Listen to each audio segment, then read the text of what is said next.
5 HP solar submersible সেচ pump. এখানে ব্যবহার করা হয়েছে জিঙ্কোর 550-এর 14টা panel. জিঙ্কোর 550-এর 14টা panel, 7700 watt,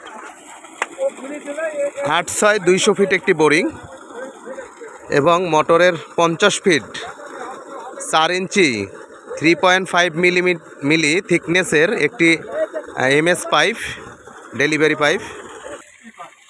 solar panel বসানোর জন্য ব্যবহার করা হয়েছে 2 ইঞ্চি 4 মিলির ডিএসআরএম অ্যাঙ্গেল এবং 2.5 ইঞ্চি 3 মিলির এমএস পাইপ। নিচে আরসিসি ঢালাই, 2 ফিট 1.5 ফিট আরসিসি ঢালাই। 5.5 কিলোওয়াটের ভিএফডি কন্ট্রোলার, এসপিডিএল ব্র্যান্ড। পানি কেমন উঠছে? বিদ্যুৎ পাস হচ্ছে কেমন? আপনার আশা ছিল কেমন আর উঠছে কেমন? আশা পরিপূর্ণ হয়েছে।